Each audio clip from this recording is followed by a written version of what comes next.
Well, good afternoon, everybody. Harry Schrader with you on Voices of the Valley. It's part of a program we do on valleyhoopsinsider.com as we cover the Missouri Valley Conference, the Ohio Valley Conference, and all that's going on in those two great leagues. And today, streaming live across the World Wide Web, we want to talk some OVC basketball today with the voice of the OVC. You Missouri Valley fans, you know of our friend Mitch Holtis, who we call the voice of the Valley. Bob Belvin is, without a doubt, his counterpart over in the OVC. Bob Belvin joins us today, and I want to bring Bob in right now. And Bob, I appreciate you taking time with us today. Listen, in St. Louis, it's icy, snowy, cold. What's it like in Nashville? You sent it to us, my friend. Due here by dark. So I guess we got no choice. You sent it to us, so That's right. We'll take it. And in this part of the world, we get the ice, not the snow. We get the ice, and we're actually, as we speak, we're under a winter ice storm warning. So we are too. We didn't send enough of it to you. We still have enough of it of our own. Hey, tell me about your background. I called you the voice of the OVC. Do other people call you that too?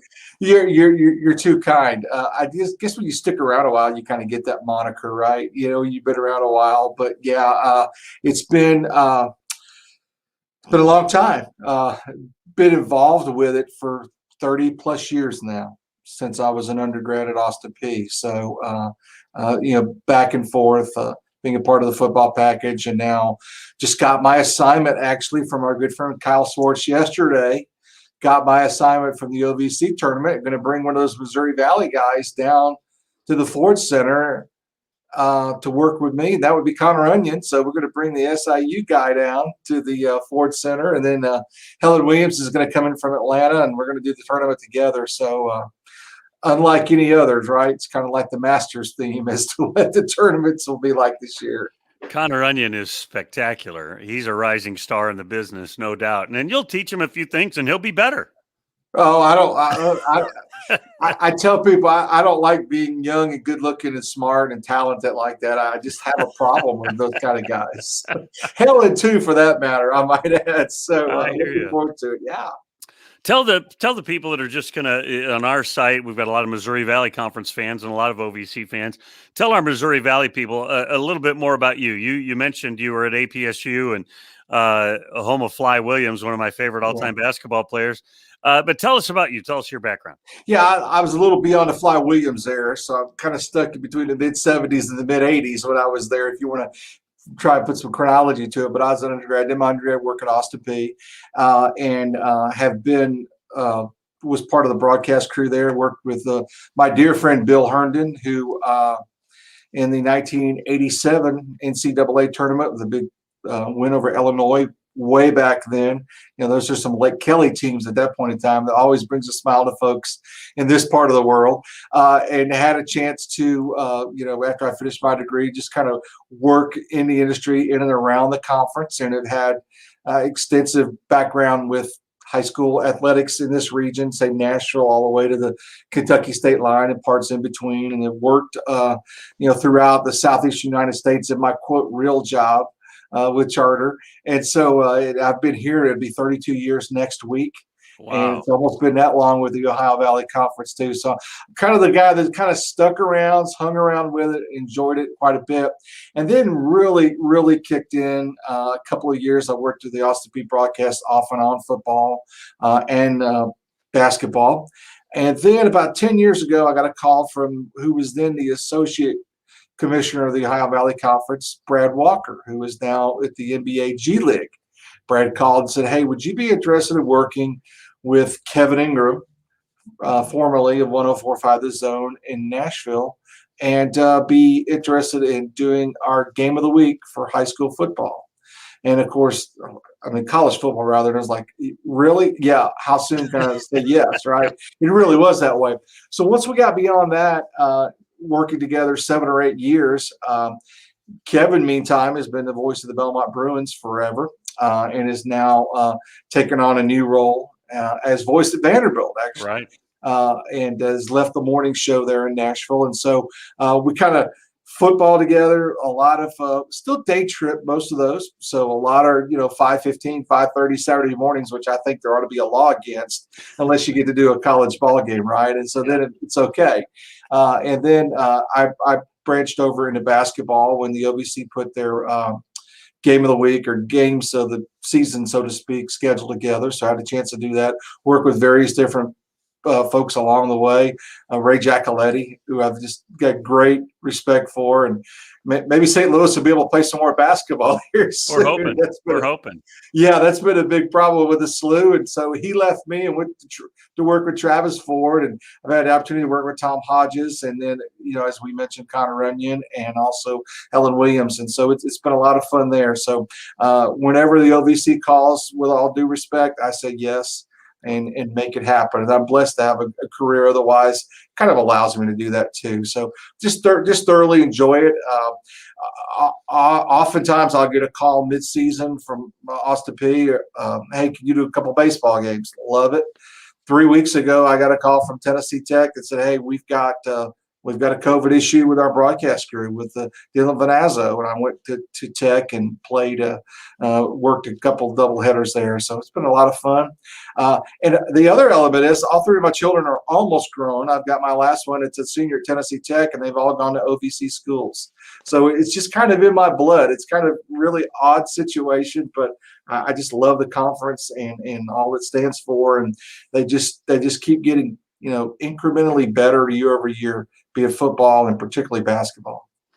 Bob Belvin's with us, so we're talking about the OVC. And Bob, some big news last week with Eastern Kentucky and Jacksonville State pulling out of the league, and maybe we'll get to that because I really want to laser focus on some of the basketball. But tell me this. This week, you do a lot for the league, but maybe oftentimes you're doing APSU. I think you've got Austin P twice this week. Am I right? I do. I have them tomorrow night against UT Martin and kind of the rematch from that just bizarre game on Monday night. And then SEMO is here at the Dunn Center this coming Saturday. So generally, that's what I've done during this COVID area. I've just kind of been home-based. So I'm kind of working in the pod between Austin P, Tennessee State, Tennessee Tech, and just kind of work that around when the work is available. Sure. So tell the folks that haven't seen Terry Taylor up close enough to appreciate him. Tell us about Terry Taylor. He's one of the all-time great OVC players, obviously maybe the best Austin P player. I mean, there'd be people that would argue for some others, but tell us about Terry Taylor. Well, the first thing is Zach Galata, whom I'm working with in the Austin P broadcast now, former guard from Missouri area. Yeah, everybody knows. He's from our area, yeah. Yeah. Yeah, I still got more hair than Galata's got. And I remind him of that, so he's moved his down here. But nonetheless, we run out of adjectives, Harry. We really do, and I know viewers just kind of get tired of hearing, oh, golly, can you come up with something better? This past week, he passed Bubba Wells on the scoring list at Austin P. Big kid, one of the last recruits of Dave Luce. A lot of folks don't realize that. He was a recruit, and then when the coaching change took place, he chose to remain at Clarksville. Clarksvillians are glad he chose to remain between his junior and senior season as well, when he kind of looked at the NBA along with Jordan Adams. Big, physical kid that can play inside and outside. Obviously, the first 7-8 sets of the game, he's going to go right down to the low post. He's going to post up there.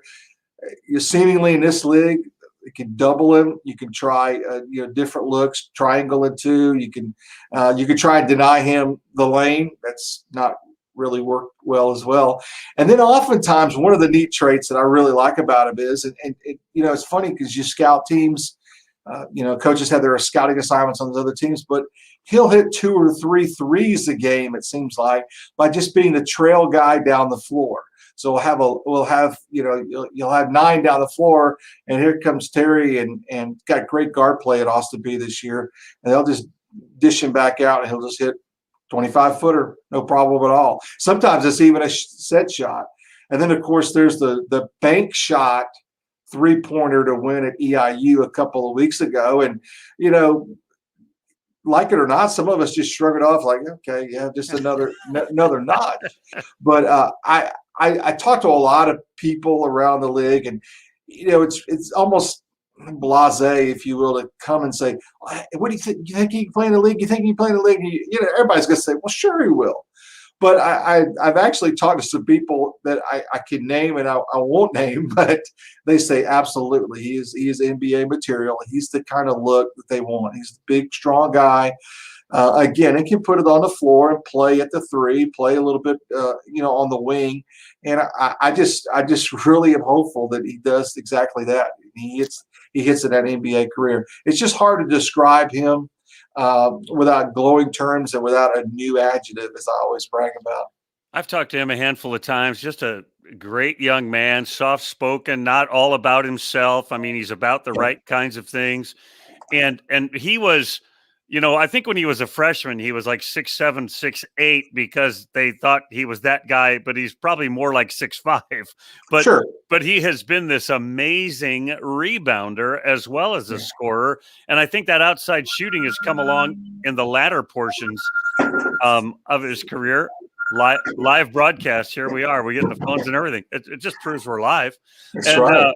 And so he's a guy that hasn't just been great. He's been great and worked on his game and got greater. Well, there's elements to it that have always improved, and everybody's running the statistics after the game saying, what does he need to do to finish the season doubles, right? Right. I mean, how many more does he need to get in this game and that game? But yeah, there's some elements to it. I would add he's always had a really soft touch for, a mid-sized guy like you talked about. He probably plays more 6'5", maybe a little 6'6". He's always had a soft touch around the basket. That always reminds me a little bit more of Bubba Wells, if you want to evoke some Austin Peay names, right? Not a real big banger off the glass, but really worked on that medium little hook shot or baby hook kind of shot. He's worked on that a lot as well, and that's been a progression item. Sophomore, junior, now his senior year. But yeah, to your point, the people where he comes from in Bowling Green, Kentucky, they talk glowingly about him.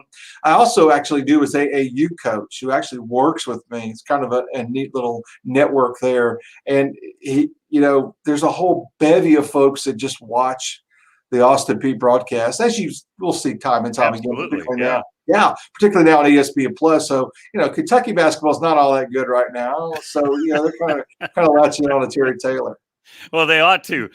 Tell us about Jordan Adams very briefly. He looked at the NBA as well. Then he's had some injury problems, and it seems like the last couple of games he's looking more like the Jordan Adams we saw last year. Yeah, and a couple of things there. He's got a lot of people talking to him, Harry. Just say that, and I've seen it physically. I've heard people talk about it. And the lower back injury, that's a hockey term, right? Yeah. That kind of kept him sidelined for that first half of the season, almost the first half of the season, and then slowly going into the routine of playing more and more, and his minutes have progressed there. He's quicker, in my estimation, than Terry is. They're two entirely different players. I think Jordan Adams is the kind of player that the NBA is looking for. I still think he's at least a season or two in the G League away maybe from making that step. There are also a lot of people telling him to kind of wait out this entire season. But I thought it was a really great move by Matt Figger to bring him in a road game after that extended period of time that he wasn't playing, and kind of warm him up, if you will, and get him into the flow. He's every bit as advertised. He can put it on the floor. He can beat you off the dribble. I think he's a pretty good defender as well. And you don't hear folks talk about that a lot when you got a guy that's, averaging easily double figures a game. I think he probably needs another year in the college game, but they are two entirely different games, that of Terry Taylor and that of Jordan Adams. And as you might imagine, they very much complement each other. Yeah, I just many people expected gigantic things from APSU this year, picked first in the league or first with Murray. Murray has been down in the middle. The Governors have been struggling a little bit too. I mean, you can never predict college basketball, but some of that's been injuries. Silsby didn't stick around. I mean, there's been a number of things going on. This week in the Ohio Valley Conference, big games at the top. Yeah. Belmont's undefeated. It's Thursday night. They've got Eastern Kentucky that's dropped a couple, but they're right there knocking on the door. And then Saturday, if things go according to plan, they've got two-loss Morehead rather, coming to Belmont. And I think it's so fun late in the year like this to have the top teams just battling it out. Oh, they play that schedule that way, right? Yeah, sure. Not so much. Yeah. Okay, so raise your hand if you had Morehead as a surprise of this league. Yeah, nobody did. Nobody. And that's a testament, I think, to, Preston Spradlin, the slow move to the top. Interesting note on that team is one of them is assistant coach Scott Combs, who's a former longtime assistant with Dave Luce at Austin Peay.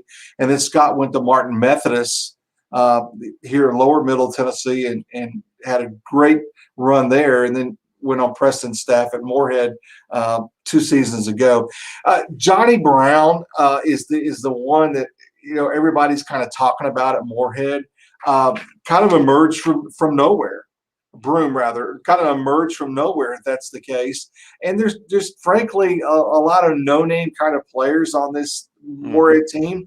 As I watched them, and I don't have them for another couple of weeks. In fact, I probably have them right before we hit the tournament trail. The balanced scoring is there for this club, and I just think they've played this COVID thing right. It sounds odd in a way, but they've been able to stay healthy. The other thing that I noticed about the Morehead group outside of Broom is they've had a consistent starting five all season long. I think it's real important, right? And it doesn't hurt that they're kind of tucked in the far reaches of the conference and you just don't get a lot of attention there, right? Because Eastern Kentucky was kind of stealing some of that attention, if you will, in that part of Kentucky early on. So a lot of people argue that, Morehead, Eastern are better teams than UK itself. Records prove it that way. But this should be a fun weekend. And I have to admit, I was not one of those that would have raised my hand. I have to admit, I didn't see an Eastern Morehead swing into Nashville to take Belmont TSU that would be that instrumental here about 4 weeks out from the tournament. It's pretty amazing how well, I think it's historic since the 1940s that Eastern Kentucky started this well. Morehead is revitalized in a unique way. And I guess like the old Mark Twain line, the demise of Belmont has been greatly exaggerated. They were picked third in the preseason poll. All they've done is won every stinking game. So I want to talk a little bit about Belmont. So greatly appreciate and respect that program, of course. And Rick Byrd was there forever. Impossible to follow him, except Casey Alexander has done it. Talk about Casey a little bit. I know you know him well, and I do too. Yeah. And Harry, just a genuinely great guy, right? And then all of a sudden he's thrust into this very high-profile job. I don't understand. In Nashville, about, 10 blocks apart is Jerry Witherspoon and Casey Alexander. And Casey Alexander gets the bulk of attention. Wow. And just kind of imagine that, in Nashville, when you're thinking about that, Vanderbilt versus Belmont, a few blocks down. I say all that because Rick Byrd was quoted like yesterday, something along the lines of saying, there's nothing I could recommend for Casey to change. I think about that for a while. I was like, wow, that was just super powerful. Casey is a non-assuming guy. He's got another great connection to kind of my family and to Austin Peay, and that's Brian Ayers. And keep in mind that coaching staff pretty much stayed intact when Rick retired. And that's really, really crucial. There are a lot of people thought that Brian Ayers should have been the guy to get that job and not Casey. But, man, what a smart – that looks really smart right now when you look at them.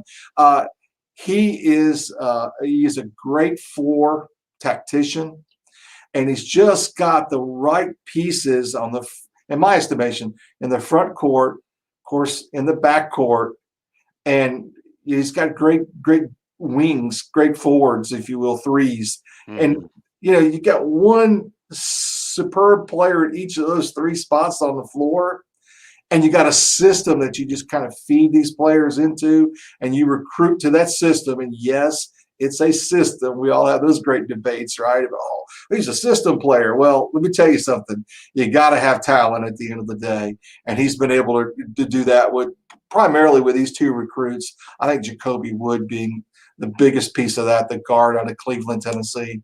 And when you look at the roster, that's another thing about Belmont. When you look at the roster, there's not a lot of Tennesseans on it. So that recruiting trail and those recruiting tentacles kind of follow what Rick Byrd was, and that's a blueprint that Casey's embraced. And beyond that, I don't know that he's changed a whole heck of a lot. He's just able to recruit, and the program itself. I mean, look at the numbers. And I tell you another thing that's really kind of interesting to me. You know, they didn't have the ability to play all the non-conference games that they would ordinarily play. I think some of the teams they would normally play in the course of a season non-conference, think UCLA, think North Carolina, both of which they've had wins at in the past. I think they could have easily gone there and done the same thing this season. I was going to say there's some teams that are glad that non-conference schedule didn't get played. Yeah. They're 14-0, 20-1. I think they've lost one game in their last 35 or something. They've won. Yeah. They've won something like 25, 28 games in a row against conference foes. I mean, they're amazing. And then when you watch them, this is what blows me away. Now, I don't see Gonzaga every night, and they're doing great, right? So I don't watch them every night. But when I watch Belmont, you watch them. You talked about a system and the organization that Rick had and Casey has, and they come out of timeouts and they're gonna make a layup, and in a key crucial situation they're gonna get an open look. I mean, they just run precise plays. I talked to Luke Smith a couple of weeks ago about this, and he said, "Well, we drill and we drill and we drill." He works it into them. It's just amazing to me, their offensive efficiency. Well, it's funny you mentioned Luke Smith because that's the other Tennessean that is now at Belmont as well. I had a coach tell me in the conference one time, this is the worst thing you could have is if you were in a tight game is a dead ball timeout underneath Belmont's basket coming out of that timeout. So to your point, I've had several tell me that too. Dave Luce told me this story one time, going back to Rick Byrd for a minute. I said, "Hey, what makes Rick Byrd so good?" And he was, waxing eloquent about Rick. And then he said, "Well, I'll tell you about Rick Byrd." He said, "We were working. This was at one of those media days that you and I both been at in October." And he said, "We were working on some stuff yesterday at practice with our guys." And he said, "And I told them we won't use this until we play Belmont." And they said, "Well, what are we working on it for? This one little thing for Belmont." He said, "Because Belmont will do this to us. Nobody else in the nation will, but Belmont will." And I just thought, insane, just the precision in which they go about things. Yeah, and being able to be in a conference and see that level of play, I think in a almost corny kind of way, Harry, but it's made the rest of the conference really want to get better. Absolutely. Really want to chase it. I mean, there's no argument amongst the coaches, amongst the media in this conference. We're always chasing Belmont since they joined the conference. And what has happened is that the coaching talent in this conference has been on par with catching up with Belmont. And the schools in this conference have made a pretty big investment in that as well, all in the sake of trying to catch up with that Belmont way. Yes, it's a system, but again, you've got to be able to have that eye when you're recruiting to say, that guy can fit in this system. This guy might be blue chippers, 5 stars, whatever, but he's not going to be able to be in this system. And you got to be able to walk away from that. And I think, obviously, Rick and I think Casey, since Rick has left, has been able to do just that. When you look at Moose and you look at Murphy and Smith and the rest of them, you mentioned Wood and Hollander and on and on. I mean, you can rattle off a bunch of names that have done a lot of good things. What does it say about Mazinski that he's not piling up millions of rebounds because they do team, they're very team oriented, and Murphy's grabbing a lot of them.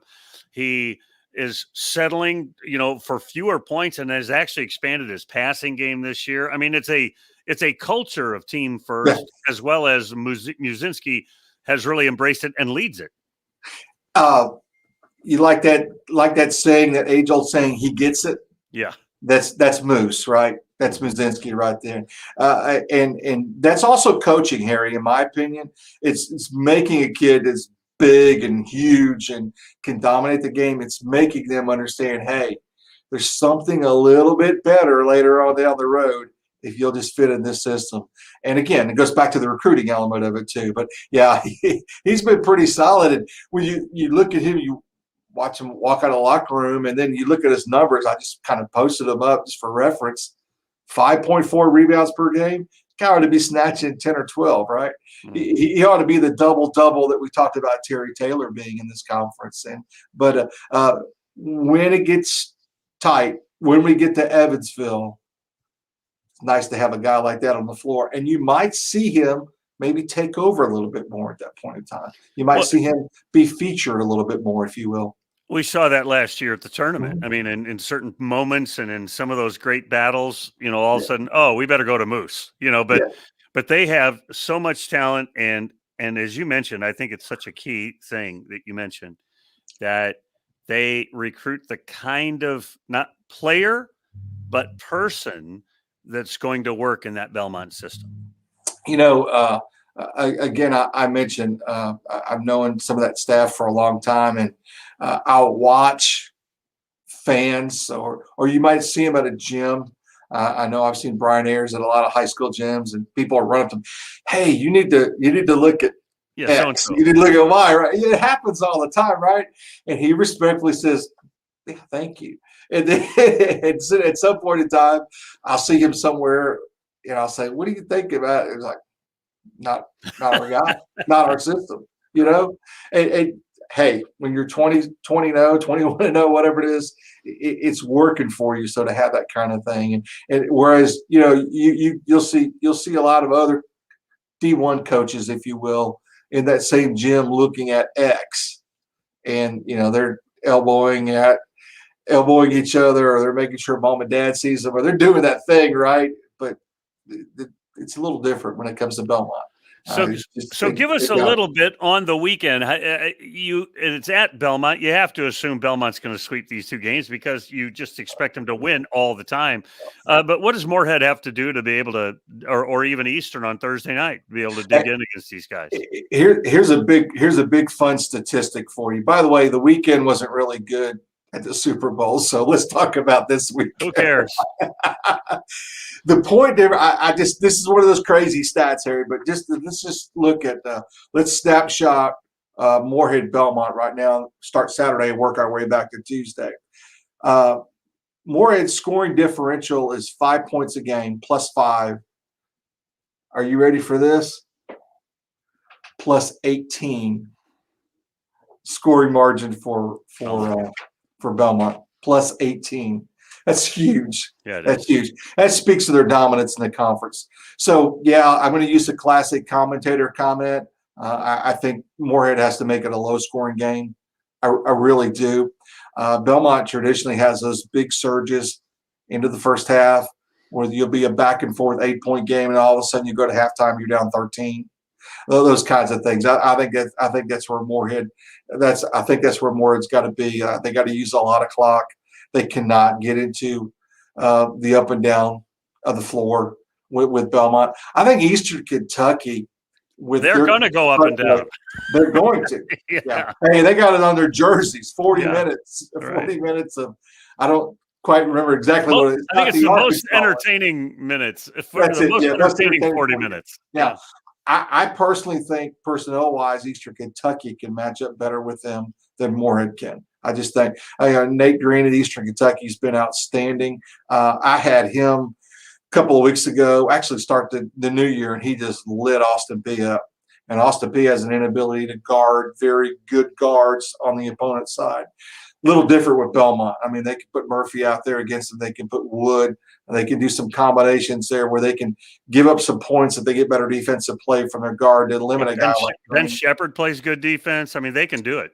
Yeah. And I think that's the key there. I think Eastern Kentucky can go try and force their will on it. It's going to be kind of interesting if you get down big. Let's just play, for instance. and you're A.W. Hamilton, you're saying, well, maybe this 40 minutes ain't, maybe I need to rethink things. And there's also a situation where I think, Eastern's a little more rested. They had to pause for a while, right? Mm-hmm. I think they lose 3 or 4 conference games, maybe not that many, but they've had that little bit of a rest. And keep in mind, a team that plays 40 minutes up and down the floor like Eastern Kentucky wants to, there's a prevailing thought that they peter out a little bit and they get tired about this time of the season, maybe a little bit later in February. I thought they were not super fresh last year when they got to Evansville. I felt the same way about Morehead, but they were able to push through first-round games. So I think Eastern Kentucky is a better matchup for Belmont, maybe to stop that streak. Morehead, they've got to keep it a low-scoring game. Well, listen, 2 great games that we're going to be paying attention to, and I'm writing for a national website and my own website about both of those games, and because the people are paying attention, right? When you have these great records. I talked to the athletic director at Eastern last week at Eastern Kentucky. I told him we used to talk about, huh? Yeah, well, I told him how mad I was at him. I said, listen, you can take everybody else, but not A.W. Hamilton. I love him. I love the way his teams play. And so I think he is a gem. I think he's one of those coaches you're talking about that the OVC programs have hired to try to keep up with Belmont. Unfortunately, and I guess Mr. Harper's accomplished a few things too there at Jacksonville State, and they're departing. So let me shift gears before I let you go. We don't have to talk about Jacksonville State and Eastern. What's the OVC do next? Do they stay at 10? Do you think? Put a little prophetic hat on and tell us, are they going to go reaching for some other teams, or do they stay at 10 for a while? Do you think? I think they stay at 10 for a while. We overall, I say we, the world, Harry, doesn't know what's going to become of college athletics in the next 6 to 9 months, right? You just don't know financially. We got to get through this basketball tournament, and I'm a firm believer and get the revenue from it. Let's just be frank, right? We got to get that. It's got to happen, right? I think they remain at 10, and I think part of that coaching upgrade has also happened in football in the OVC as well. So I don't know if they have that tendency to kind of dilute the product or not by bringing in some schools that may not be as good at football. Do you look at some basketball only schools and tilt that balance a little bit out of balance overall? I really don't know. My prophetic hat says they stay the same for another academic year, just to see how all of this shakes out. I know there are significant financial shortfalls in a lot of universities, not only in the OVC, and then a lot of them, and we don't want to get this. This is Bob Belvin's opinion. We do not want to get to the point where we're saying that's a basketball school, that's a football school, and having football is a drain on my financial resources in my athletic department. I don't think that argument or those accusations benefit anybody at this point in time. I just don't. I'm an all-sporter kind of guy too, so I'm supposed to kind of carry the flag there. I think they sit tight for another year. I think that some of the potential suitors to come to the OVC are involved in this ASUN move. I think some of those that have been, some of the names of the schools that I've heard kicked around have now gone into the ASUN. And then we see Jacksonville State is going to go to the WAC for a season in football. So it's kind of crazy, and I just don't think you can really make some long-term decisions based upon the financial situation everybody is in right now, and by all indications probably will still be in at the end of this academic year. Let's just say end of August, right? Let's just say right before the fall semester begins, to kind of look around. And financially, assuming we play the national tournament, that money that comes in from the NCAA now will be divided 10 ways instead of 12. For the OVC, and that's got to be a benefit too, like you said, in uncertain terms. You mentioned some teams that are in the ASUN that would be maybe teams that we would logically think, like I would logically think, well, Lipscomb ought to come join the OVC, or Bellarmine who knew Bellarmine was going to go from D2 to, being one of the top teams in the A-Sun, but assuming you're correct, but let's for a moment assume you're incorrect. Is there one program you think, man, that's the most likely logical team, school, athletic program that would join the OVC? Well, I think Lipscomb and Trevecca, I think, kind of jump out at you. Basketball only schools, but Nashville is the biggest media market in the OVC. So, maybe that's a mindset you use. The Bellarmine, I don't understand that at all. From speaking about financial uncertainty with all the schools, and you look at a private school like that, wanted to join the A-Sun. Those two jump out. North Alabama's always been a consideration. Northern Kentucky until they made the move. I mean, there's been a lot of discussion there as well with those schools. There's really, in my estimation, there's just really don't make a geographic fit. And if media exposure is what you need, and that's changed a lot with ESPN Plus and a lot of the services in that manner, that's changed a lot too. So maybe the OVC says, well, adding a school in the largest media market in our footprint really doesn't add to the greater.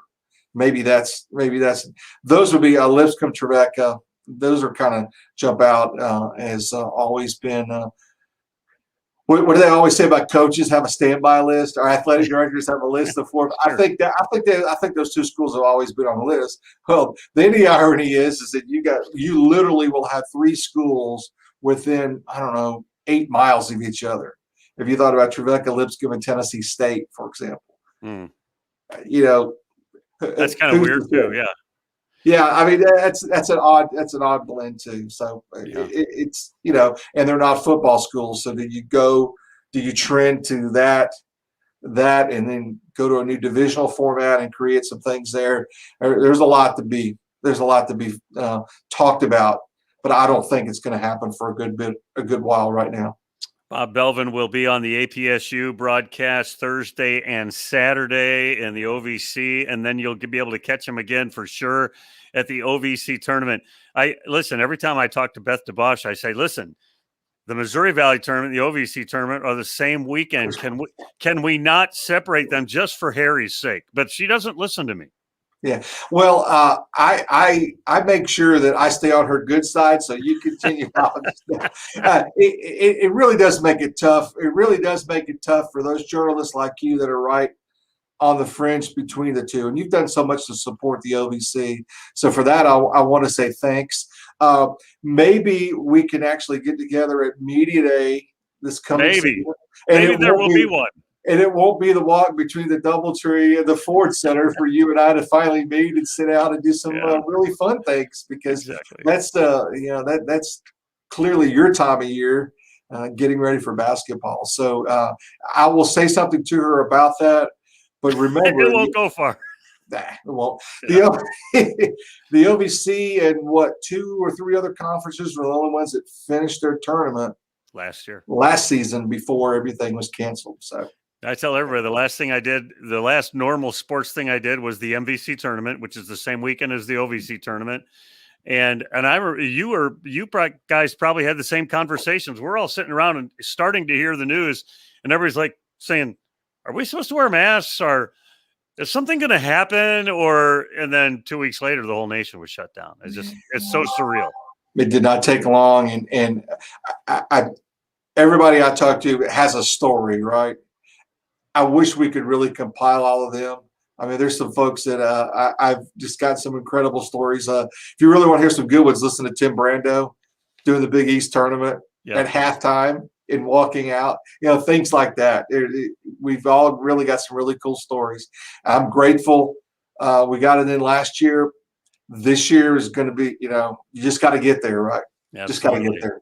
That's Bob Belvin. We appreciate your time. He's the voice of the Ohio Valley Conference. You can catch him in football, basketball, probably other sports too that I don't pay attention to at all. And you'll catch him at the OVC tournament. I know I will be, like, in between games at the Valley. Sometimes if we're in a big break, I'm just watching the game on my computer while I'm covering the Valley games. But Bob, we really appreciate your time today, and stay safe, and just enjoy the rest of the season. All the best to you, Harry. Thank you for giving me this voice of the Valley, and we'll certainly talk to you soon. That's Bob Belvin. Remember, since you've been there, make it a better place. You've been watching Voices of the Valley, a conversation with our friend Bob Belvin. You have a great day. We'll talk to you again real soon.